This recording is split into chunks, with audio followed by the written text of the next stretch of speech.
Well, hello everybody. If you're new here, hi. My name is Celia, and a little bit of background on me. I've weighed about the same for most of my life. I tend to sit between the 130 to 140 range, but between 2016 and 2019, I was not living a very healthy lifestyle. And I gained over 50 pounds. At my heaviest, I weighed in at 188, and I think I had already lost some weight at that point, so I feel like it was a bit heavier. And to some people, that might not even sound like that much, but putting on that much weight that quickly was very detrimental to my health, and I was starting to feel it. So in 2019, I decided enough was enough and started making the necessary changes that led me to the point I am at right now. So how I got to that point? Well, so my whole life, I was never that healthy with my eating habits, and I never really worked out that much. So even as a teenager, I was kind of what they would call skinny fat. And I always went for a lot of walks, so I was always kind of able to keep my weight in check that way. But once I started driving and stopped walking so many places, that was when my weight really started to go up, and I was drinking a lot of alcohol and adding a lot of extra calories on top of not eating a very healthy diet. So it's no wonder my weight started to skyrocket like it did. So for me, the choice to lose this weight was all purely for health, not aesthetic based at all. What really scared me was that I started to get winded after like a minute of walking. And this was at 22 years old. This just definitely terrified me of what could happen if I continued down that path. So, disclaimer, I'm not here to give health or nutritional advice, but I'm just sharing my own anecdote, what's helped me to lose this weight and maintain that loss for over 5 years. So, the first major change that I made was cutting alcohol. I have not drank alcohol in about 5 years at this point. And as soon as I stopped drinking, immediately started losing weight because a lot of unnecessary calories are being cut without even having to eat that restrictive of a diet. I was never restrictive. I was always very slow and gradual.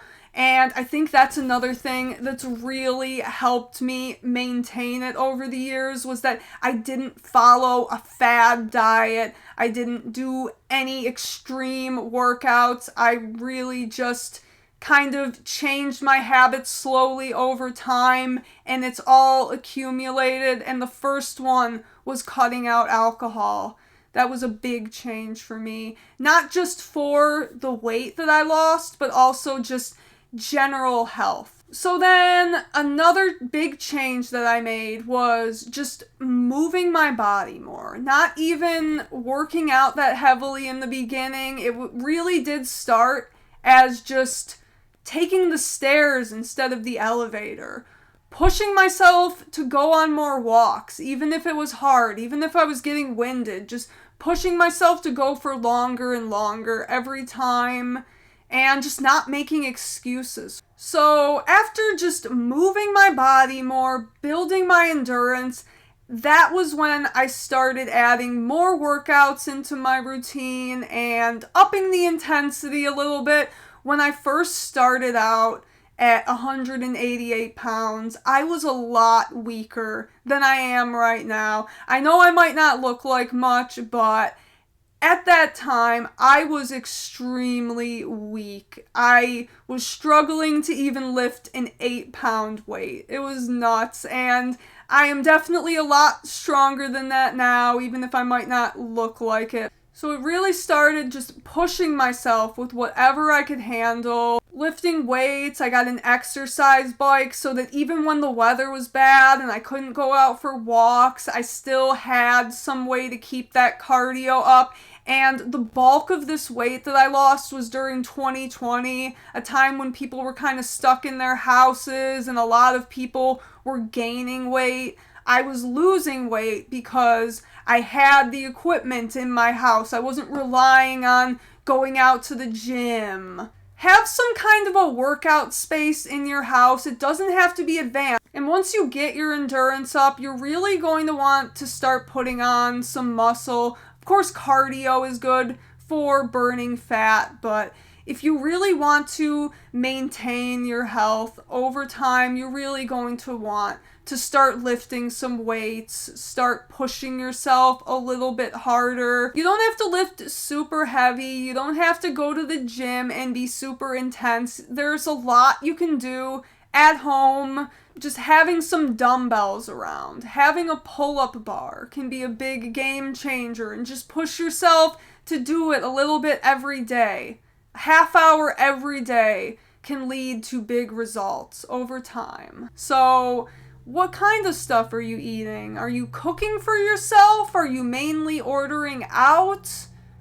You know, that's a big thing. For many years, especially when I was drinking heavily, I was mainly ordering a lot of pizza. I was not mindful of what was going into my body at all, and I was probably very malnourished. And if you're someone with a busy life who typically relies on takeout, I would highly recommend find some time during the week, do some meal prep. That way you have pre-portioned meals and you're less likely to give in when the temptation arises. Like, I never did any extreme calorie cuts. I never really counted calories at all. I just changed what I was putting in my body, just opting for better, more nutritious foods that my body would get more out of and would help me achieve those fitness goals I have, help me put on the muscle that I wanted to. So here we are now. It's been over 5 years, and I have been the healthiest that I've ever been in the past 2. But I do just want to remind you that even after you do that, even after you achieve those goals, it's not over. There will always be work that needs to be done to maintain this, and it's so easy to slip back into bad habits. To give a little bit of a story from me, I bought a house at the start of 2024. So through the process of moving, I will be honest, I did kind of slip up a little bit, and I neglected my health a little bit. I was not really working out very much. I kind of got into ordering out because we were just so busy with the move and renovation. So I was just not cooking very wholesome meals. And I did start to put a little bit of weight back on. And if you go back to my videos from like 2024, like some of my earlier videos from 2024, you can see, particularly in my face, that I was a lot puffier. And now you can see that I am a lot more slimmed down. I'm kind of back to where I was before the move. And that was a big moment for me that really showed me that even though I've done all this and I've worked so hard over the years to maintain it, that could all go away so easily. So I think the greater takeaway that I want people to get from this video is that there's no magic cure for weight loss. There's nothing that's going to melt the fat off of your body and keep it off. What you really need to do is work on your habits, your lifestyle, and find what it is that you're doing that is contributing to the problem. And over time, work on fixing it. There's so much bad health and nutrition advice out there. People promoting really intense, really extreme diets and workouts that people will ultimately fail and fall back into those old habits because it's just unrealistic to maintain some of these things that some of these influencers try to put out there. And of course, it is perfectly fine to be concerned with aesthetics and to want to lose weight for that reason, to look better, to feel more confident. It's really downplayed how important having confidence is and how important your exterior appearance is to the outside world. Like, people definitely looked at me differently when I was heavier, and I don't like the fact that the world was that way. Definitely now leads to a little bit of distrust in people when you kind of see the difference in treatment. So really, do it for you.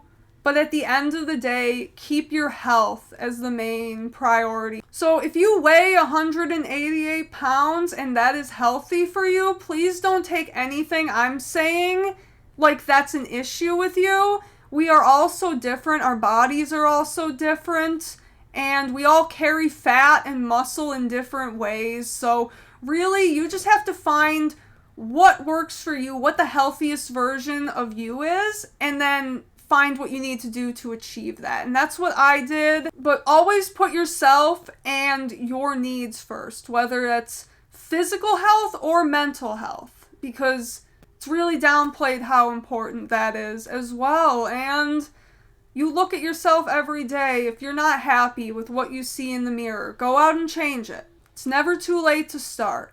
And it's not always just sunshine and rainbows when you lose weight. People aren't always just going to be lining up, congratulating you. There is a lot of weird pushback you get from people in your day-to-day life, which can be a little bit discouraging. Maybe people who want to be doing what you do and feel kind of envious, and you really can't let anyone else influence you in what's important for your health. At the end of the day, your health belongs to you and nobody else can take that away from you. I've had people who maybe didn't know what I looked like before gaining that weight look at me now and think that I lost too much, like I'm too skinny. And, it can definitely weigh on you a little bit and make you question some things.